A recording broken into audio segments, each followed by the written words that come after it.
నమస్కారం. 888 ఆరోగ్య అద్భుతాల సిరీస్ యొక్క 6వ రోజుకు మీ అందరికీ స్వాగతం.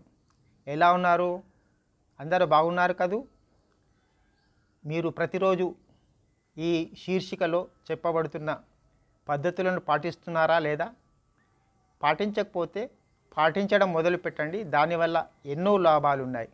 నేను వ్యక్తిగతంగా ఎన్నో ఆరోగ్య సమస్యలతో పోరాడి ఈ ప్రక్రియను మొదలుపెట్టిన తర్వాత నాలో ఎన్నో మార్పులు వచ్చాయి. నా ఆరోగ్యం కూడా ఇప్పుడు చాలా బాగుంది. మరి ఈరోజు శీర్షిక ఏంటంటే how we can control our emotions. మన భావోద్వేగాలని ఎలా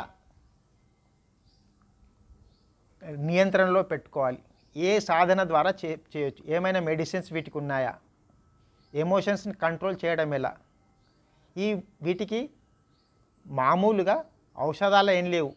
డాక్టర్స్ కొన్ని స్పెసిఫైయింగ్ మెడిసిన్స్ ఇస్తారు. దానివల్ల టెంపరీగా తాత్కాలికంగా లాభం ఉంటుంది కాబట్టి, కానీ పర్మనెంట్గా దానికి ఏం సొల్యూషన్ లేదు. దాంట్లో మన ప్రాచీన గ్రంథాల్లో మనస్సును ఎలా నియంత్రీకరించుకోవాలి, భావోద్వేగాలను ఎలా నియంత్రించుకోవాలనే ఎన్నో పద్ధతులు. దాంట్లో ధ్యానం చాలా ముఖ్యమైనది.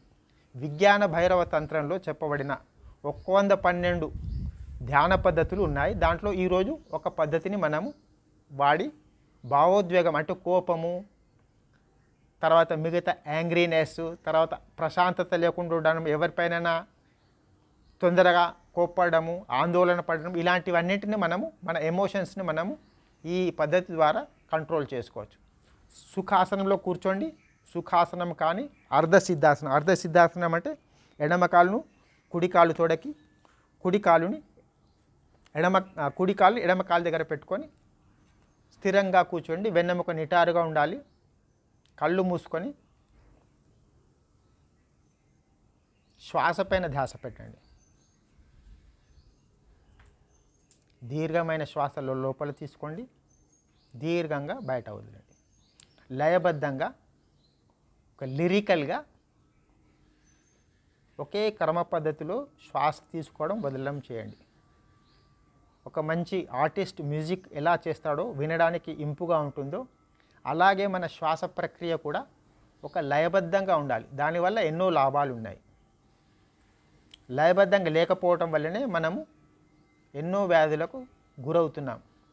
సపోజ్ మీరు కోపంగా ఉన్నారు, ఆందోళన పడుతున్నారు, మీ యొక్క శ్వాస యొక్క లయ వేగం అవుతుంది, స్పీడ్ అవుతుంది. అంటే మీ గుండెకు మీరు ఎక్కువ పని చెప్తున్నారు. అటువంటి పరిస్థితుల్లో కూడా శాంతంగా ప్రశాంతంగా ఉంటే మీ గుండె యొక్క ప్రక్రియ, గుండె కొట్టుకోవడం కూడా దాని యొక్క సంఖ్య తగ్గి మీరు స్థిరంగా ప్రశాంతంగా ఉండగలుగుతారు. కళ్ళు మూసుకొని వెన్నెముక నిటారుగా పెట్టుకొని శ్వాస పైన ధ్యాస పెట్టండి. శ్వాస తీసుకున్నప్పుడల్లా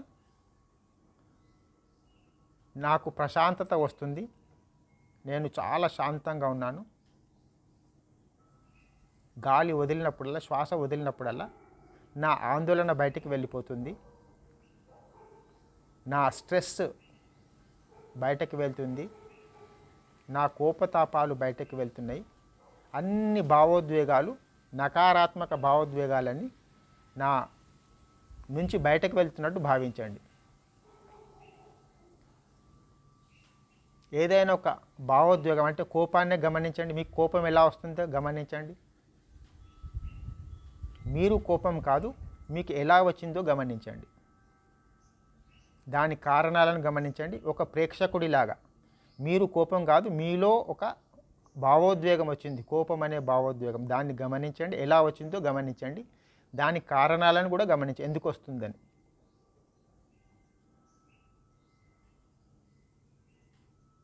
మెల్లిమెల్లిగా ఆ భావోద్వేగం మీరు కారణాలను కనుక్కుంటే మెల్లిమెల్లిగా అది ఆ భావోద్వేగం, కోపం కానీ ఆందోళన కానీ మెల్లిమెల్లిగా తగ్గుతుంది. అది మీరు శ్వాస వదిలినప్పుడల్లా నాకు ప్రశాంతత, ఆహ్లాదము, ఆనందము కలుగుతున్నాయని భావించండి. కేవలము మనం భావించడం వల్లనే మన పని అయిపోతుంది. అంత శక్తివంతమైనది మన మెదడు. మన జ్ఞాపకాల్లోనే చెడు కానీ మంచివి కానీ ఉంటాయి. మన ఆలోచన ధోరణి మార్చి మన జీవనశైలి వ్యాధులను కూడా నయం చేసుకోవచ్చు. మన శాస్త్రాల్లో చెప్పబడింది యద్భావం తద్భవతి అని. మీరు ఎలాగో భావిస్తే అలాగే ఉంటుంది. నాకు ఆందోళన వస్తుంది, నాకు కోపం వస్తుంది అని ప్రతిసారి అనుకుంటే మీకు కోపం రాకుండా వస్తుంది. అది లేదు, నేను ప్రశాంతమైన వ్యక్తిని, నేను శాంతంగా ఉంటాను, నేను ఔదార్యంగా ఉంటాను, నేను ఆనందంగా ఉంటాను, నేను ఆహ్లాదంగా ఉంటాను, ఇలాంటి భావనలు పెడితే మీరు కూడా రాను రాను అలాగే తయారవుతారు. కాబట్టి భావనలే ముఖ్యం. ఆ భావనలను కంట్రోల్ చేసుకోవాలంటే ఇలాంటి ధ్యానాన్ని ప్రతిరోజు 5 నుంచి 10 నిమిషాలు చేస్తే సరిపోతుంది. ఈ సమయం లేని ఈ వేగవంతమైన జీవితంలో మన గురించి మనం 5-10 నిమిషాలు కేటాయించడం చాలా ముఖ్యం. శ్వాసని గమనించండి. భావోద్వేగాన్ని, కోపాన్ని, ఆందోళనని, అప్రశాంతతను గమనించి దాని కారణాలను గమనించి మెల్లిగా దానిపైన ఒక ప్రేక్షకుడిలాగా దృష్టి పెడితే మెల్లిమెల్లిగా అదే మాయమవుతుంది.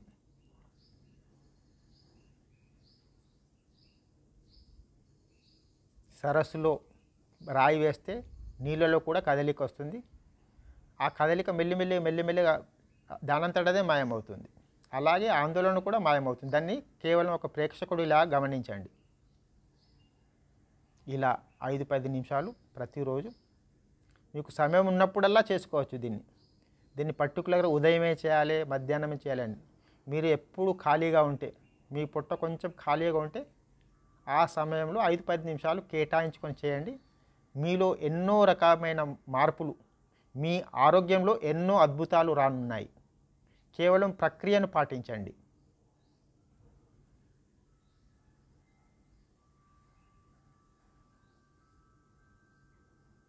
మనసు పైన, శ్వాస పైన ధ్యాస పెట్టి ఆందోళనలను గమనించి వాటిని మెల్లిమెల్లిగా తగ్గించుకోండి. ఆనందము, ఆహ్లాదము శరీరంలో ప్రవేశిస్తున్నట్టు, కోపము, తాపము, ఈర్ష ఇలాంటి భావోద్వేగాలు మీ శరీరం నుంచి బయట వెళ్తున్నట్టు మీలో మీరే అనుభవించండి, భావించండి. ఇలాగే మరో 2 నిమిషాలు కూర్చొని ఈ ప్రక్రియను ముగిద్దాం.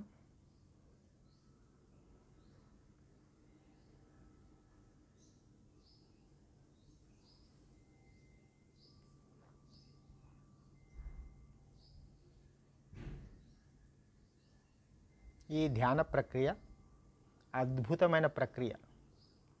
ప్రతిరోజు దీన్ని మీరు క్రమబద్ధంగా పాటిస్తే మీలో, మీ ఆరోగ్యంలో, మీ జీవన విధానంలో ఎన్నో అద్భుత పరిణామాలు రానున్నాయి. కేవలం మీరు దాన్ని ఒక ప్రేక్షకుడిలా పాటించండి అంతే. మెల్లిగా అరచేతులను రాపిడి చేస్తూ ఆ వేడిని కళ్ళపైన, ముఖం పైన రాసుకుంటూ మీకు వీలైనప్పుడు సౌకర్యవంతంగా మెల్లిగా కళ్ళను తెరవండి. ఇది ఎలా మనము మన ఆందోళనని తగ్గించుకోవచ్చనే ధ్యాన ప్రక్రియ. ఇలాంటి మరెన్నో శీర్షికలపైన ఈ 888 అద్భుత ఆరోగ్య సిరీస్లో మనము చర్చించబోతున్నాం, నేర్చుకోబోతున్నాం, పాటించబోతున్నాం. ఈ వీడియో నచ్చితే లైక్ చేసి, షేర్ చేసి, సబ్స్క్రైబ్ చేయండి. మరిన్ని వివరాలకు మా వెల్నెస్ ప్రోగ్రామ్స్లో జాయిన్ అయ్యి మీ ఆరోగ్య ప్రయాణంలో ఒక అడుగు ముందుకు వేయండి. నమస్కారం.